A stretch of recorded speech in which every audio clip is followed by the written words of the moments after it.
नमस्कार. माझे नाव शिवराज विलास ढेरंगे आहे. आम्ही बनवलेल्या प्रयोगाचे नाव आहे मल्टी युजेस कटर मशीन.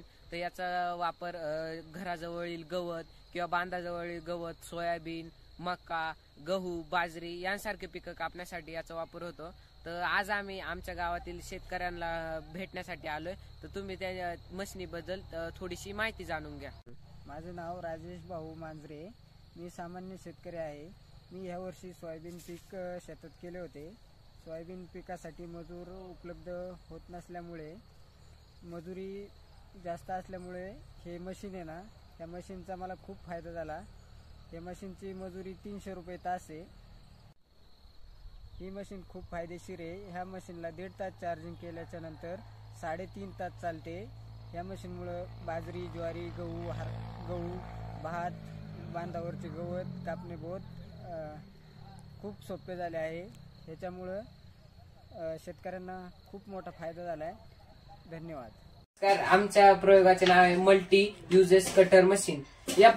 आमच्या गावामध्ये शेतकऱ्यांना खूप अडचणी व्हायच्या. म्हणजे उदाहरणार्थ सोयाबीन, भात, गहू किंवा गवत इतर पिके कापण्यासाठी आम्हाला शेतकऱ्यांना मनुष्यबळ उपलब्ध होत नव्हतं.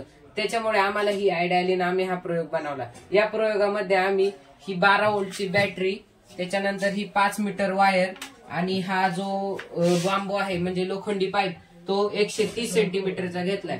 त्यानंतर इथे 15-15 सेंटीमीटरच्या 2 मुठा तयार केल्या, जेणेकरून शेतकऱ्यांना सहजरित्या याला धरता येईल. आणि ते आम्ही मोटरला कंट्रोलिंग करण्यासाठी CS मोटो नावाचं हे उपकरण जोडले. या मोटोमुळे जी शेतकऱ्यांना ज्याची स्पीड आहे ती कंट्रोल करता येईल. त्याच्यानंतर इथं मुठीमध्ये आम्ही स्विच जोडलेला आहे, जेणेकरून शेतकऱ्याला अर्जंटमध्ये तिथे मोटर चालू किंवा बंद करता येईल. इथे आम्ही पीक एका लाईनीत पडावा किंवा आळशीत पडावं त्याच्यासाठी आम्ही इथं पत्रा कापलेला आहे आणि तो वक्र आकार या पद्धतीने जोडलेला आहे, जेणेकरून पीक कापताना तो आपल्याला आळशीद्वारे टाकता येईल. इथे आम्ही 12 व्होल्टची DC मोटर घेतलेली आहे आणि त्या DC मोटरला हे जे ब्लेडचं पात आहे ते बसवले, जेणेकरून आणि या ब्लेडच्या पात्याला दार आहे, जेणेकरून जे पीक आहे ते पटापटा कापता येईल. आणि जी ही बॅटरी आहे तिला शेतकरी हातात घेऊन जाऊ शकत नाही आणि हाताला जास्त भार येऊ नये म्हणून आम्ही या बॅगचा इथं उपयोग केलाय. या बॅग मध्ये आपण ही बॅटरी ठेवून आणि वायर बाहेर काढून आपण पीक सहजरित्या कापू शकतो. धन्यवाद.